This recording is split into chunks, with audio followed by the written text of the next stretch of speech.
মহাকবি মাইকেল মধুসূদন দত্তের মৃত্যুবার্ষিকী উপজেলা প্রশাসন বলেন, এর এর সঙ্গে যারা সংশ্লিষ্ট যারা রয়েছে তাদের কোনো ভূমিকা থাকে না। মৃত্যুবার্ষিকীটা প্রতিবারই গোপনে না করলে নয়, এমনভাবে ঢিলেঢালাই ভাবে পালিত হয়। এই জন্মভিটায় জন্মগ্রহণ করলেও তার দেহাবসান হয়েছে পশ্চিমবঙ্গে, ভারতে। যার কারণে তার মৃত্যু পরবর্তী এখানে কোনো দেহাবশেষ বা কোনো কিছু স্মৃতির রক্ষা না হওয়ার কারণে হয়তোবা এই আয়োজনটা বড় করে হয় না। আমরা মধু মেলা যেমনভাবে উদযাপন করি, মৃত্যুবার্ষিকীটা একদম গোপনেই চলে যায়। তো মধুসূদন একাডেমি, মিউজিয়াম একাডেমি যে আয়োজন করে প্রতি বছর, আমরা গুটি কয়েক মানুষগুলোই আসি। আমরা চাই যে এইটা যেন মধুসূদনের কাব্য প্রতিভা, নাট্যগুণ অনেক আছে, কিন্তু এই আড়ালেও তার অনেক সাহিত্য আছে, উপকথা, অনেক সাহিত্যগুলো আছে যেগুলো মানুষের কাছে এখনো অনালোচিত অধ্যায়। আমরা মৃত্যুবার্ষিকী উদযাপন হোক, এই তার সামগ্রিক সাহিত্য ভাণ্ডার সারা বিশ্বে ছড়িয়ে পড়ুক। আসলে মহাকবি মাইকেল মধুসূদন দত্তের জন্মবার্ষিকীটা যেমন জাঁকজমকপূর্ণভাবে হয়ে থাকে, মৃত্যুবার্ষিকীটা যেন চুপিসারে হয়ে যায়।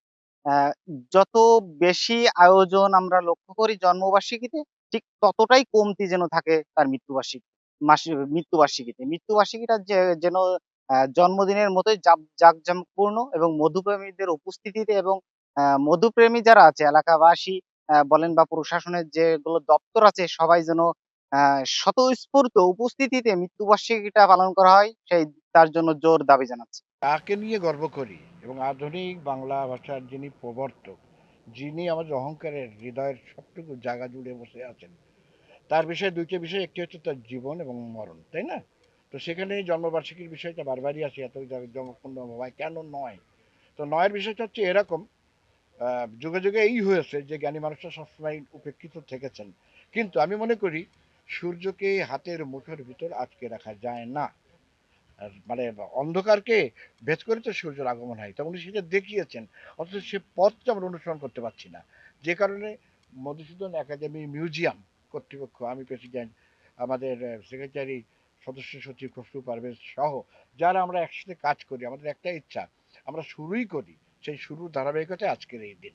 তো আমরা মনে করি, আমরা আশার স্বপ্ন দেখছি, যে স্বপ্ন দেখবেন সাগরদাড়ি আলোকিত হওয়া মানে ব্রিটিশ বাংলার প্রথম জেলা যশোর আলোকিত হওয়া। জানেন যে মাইকেল আসলে শুধু সাগরদাঁড়ির কবি নন, আমাদের আধুনিক বাংলা সাহিত্যের পথিকৃৎ ছিলেন তিনি। তিনি আমাদের বাংলা ভাষাটাকে কিন্তু বিশ্বের দরবারে নিয়ে গিয়েছেন। তার যে অমিত্রাক্ষর ছন্দ, এই চতুর্দশপদী কবিতা, সনেটের প্রবর্তক, বাংলা সাহিত্যের একটা নতুন মাত্রা দিয়েছে। আমাদের মাঝে মাইকেল মধুসূদন দত্তের যে স্মৃতিচিহ্ন যেগুলো রয়েছে, আমরা সেগুলো যথাযথ যত্ন নিব এবং মাইকেলের কথা সারা বিশ্বে ছড়িয়ে দিব। তার যে লেখনী আছে, তার সেই সব লেখনীর মধ্য দিয়ে। আপনারা জানেন যে উনি শুধুমাত্র একটি প্রতিভা নিয়ে জন্মগ্রহণ করেননি, উনি বহুমুখী প্রতিভার অধিকারী ছিলেন। তার জীবন থেকে অনেক কিছু শিক্ষণীয় আমাদের আছে। যদিও কিছু কিছু বিতর্ক হয়তো বা রয়েছে, কিন্তু আমরা যদি প্রকৃত সত্যটা জানি তাহলে দেখব যে ওনার কাছ থেকে আমরা অনেক কিছু শিখতে পারি, ওনার জীবনী থেকে। তো আমি সকলকে জানাতে চাই যে আপনারা যারা এখানে এসেছেন, আপনাদের মাধ্যমে সকলেই প্রকৃত সত্যটা জানবেন, প্রকৃত ইতিহাস জানবেন, মাইকেলের যে সৃষ্টিশীল যে রচনাগুলো রয়েছে সেগুলো বিশ্ববাসীর সামনে তুলে ধরবেন।